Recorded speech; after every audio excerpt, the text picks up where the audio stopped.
Function ಕಾಲ ಏನಿಲ್ಲ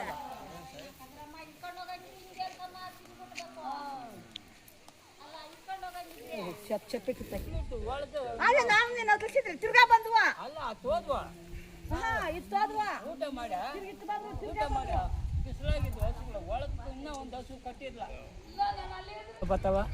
ಬತ್ತವ ಈಗ ಏನ ಭತ್ತ ಗೊತ್ತಿನಕ್ಕೆ ಈ ಕಡೆ ಇದ್ದು ಕಾತ್ಕೊಂಡಿದ್ನ ನಮ್ಮ ಗ್ರಾಮದಲ್ಲಿ ನಾಯಿಗಳಾವಳಿ ಜಾಸ್ತಿ ಆಗಿದೆ. ನಾಯಿಗಳಾವಳಿ ಜಾಸ್ತಿ ಆಗಿದ್ದು ಒಂದೇ ಕುಟುಂಬದಲ್ಲಿ ಇವತ್ತಿಗೆ 3-4 ಕುರಿ ಬಲಿಯಾಗಿದೆ. ಒಂದೇ ಕುಟುಂಬದಲ್ಲಿ.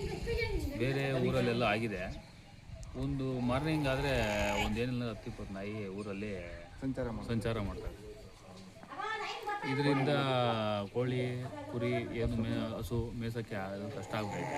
ಓಡಾಡಕ್ಕೆ ಬಯತ ಮಕ್ಕಳು ಮರಿ ಚಿಕ್ಕ ಮಕ್ಕಳೆಲ್ಲ ಹೆಂಗೆ ಆಚೆ ಬಿಡೋದು ಕಷ್ಟ ಆಗ್ತೈತೆ. ನಮ್ಮದು 40 ಕೋಳಿ ನಮ್ಮದು ಮೇಲೆ ಬಿದೆ. ಇದನ್ನ ಪಂಚಾಯತಿಯವರು ಸ್ವಲ್ಪ ಯಾರು ಕ್ರಮ ತಗೊಂತ ಇಲ್ಲ. ಪ್ಲಸ್ ಪಾಯಿಂಟ್ ಇದರಲ್ಲಿ ಏನಂತಂದ್ರೆ ನಾಯಿಗಳು ಬರೋಕ್ಕೆ ಕಾರಣ ರೆಸಾರ್ಟ್ ಹತ್ರ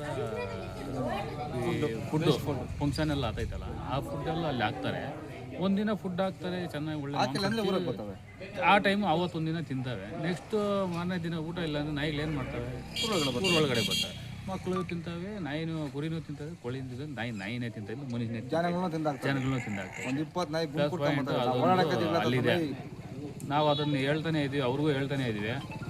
ಇದು ಕ್ರಮ ತಗೊಂಡಿಲ್ಲ ಅಂತಂದರೆ ಅದ್ರ ಮೇಲೆ ವಿಚಾರ ನಾವು ಮೇಲೆ ಅಧಿಕಾರಿಗಳು ಇರ್ತಾವ ಹೋಗಿ ಕ್ರಮದಲ್ಲಿ ಅವ್ರಿಗೆ ಹೇಳಿದ್ದೀವಿ. ನಾಯಿಗಳು ಅಲ್ಲೇ ವಾಸ ಇರೋದು, ಅವರೇ ಸಾಕೊಂಡಿರೋದು. ಅವ್ರು ಸಾಕಿರೋದಲ್ಲ, ಅಲ್ಲೇ ವಾಸ ಇರೋದು, ಅಲ್ಲೇ ಫುಡ್ ತಿನ್ಕೊಂಡು ಅಲ್ಲೇ ಬೆಳೆದಿರೋದು. 40 ಕೋಳಿ ಸರ್.